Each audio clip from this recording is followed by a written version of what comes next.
The nation's farmers finally get what they've been asking for as Congress delivers the Farm Bill. We'll have a Nebraska perspective, what it means for the state's top industry. Plus, the iconic Golden Arches want to phase out antibiotics in beef, we'll explain. And a young Kansas farmer wants to know he's not alone with a unique view of the world. On location here at Farmer to Farmer, it's time to grow.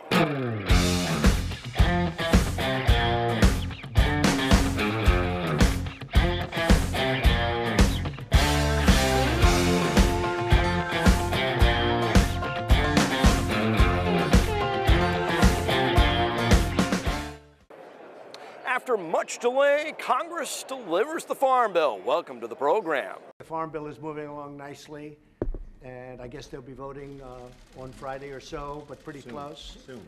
And we think the Farm Bill is in very good shape. A lot of good things are happening with it, and our farmers are well taken care of. And again, that'll be quite bipartisan, and it'll happen pretty soon.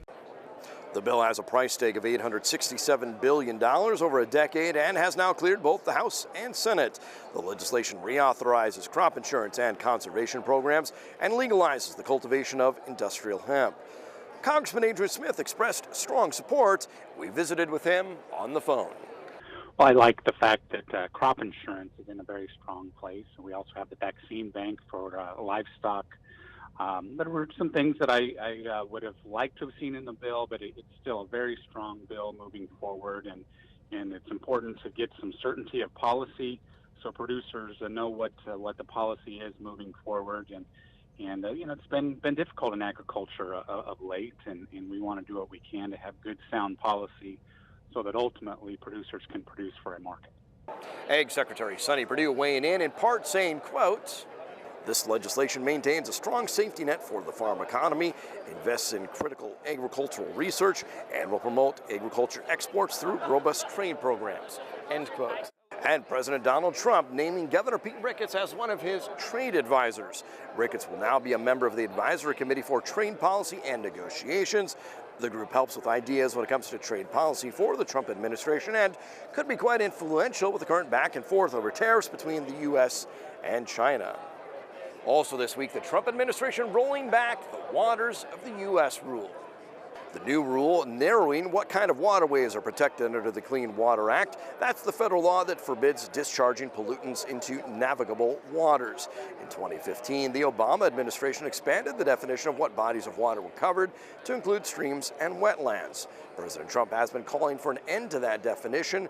The Trump administration published a new rule erasing Obama's expanded definition earlier this year, but then a federal judge issued an injunction against that action, restoring the 2015 expanded protections.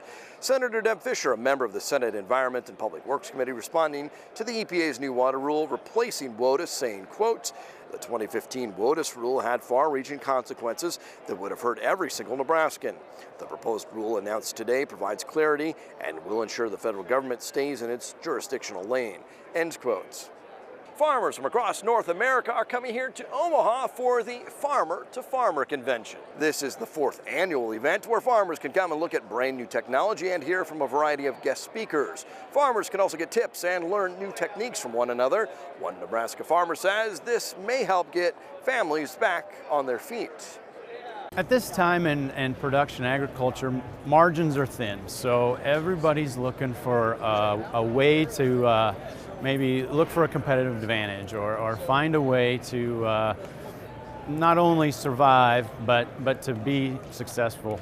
Farmer to Farmer is run by the Farmers Business Network, a California company that launched in Kearney 4 years ago. Farmers Business Network believes data is another crop, something farmers can use to their benefit. The founder and customer number 2. Before Farmers Business Network was the hottest startup in agriculture, it started with a simple concept that data from the farm is worth more when producers can see what others are doing.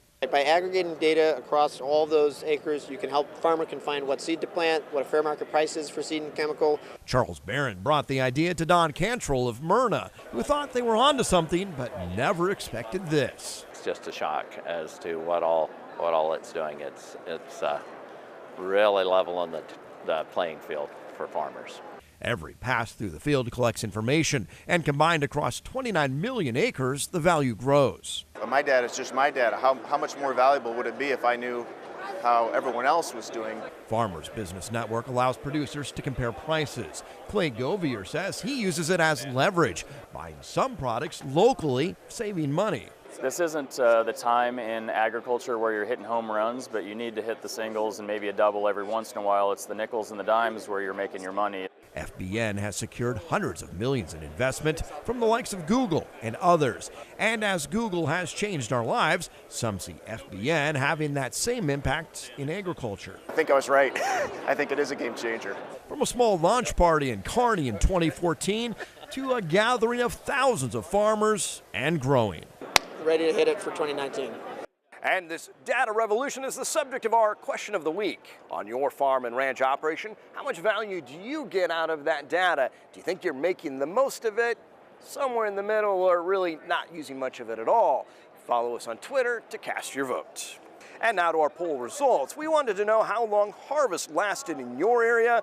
It looks like there are more than a few just wrapping up now. However, it looks like Thanksgiving was the milestone that marked the end of harvest for many. Just wrapping up harvest. Next, more on the Farm Bill, and later, a young Kansas farmer wants to know he's not alone.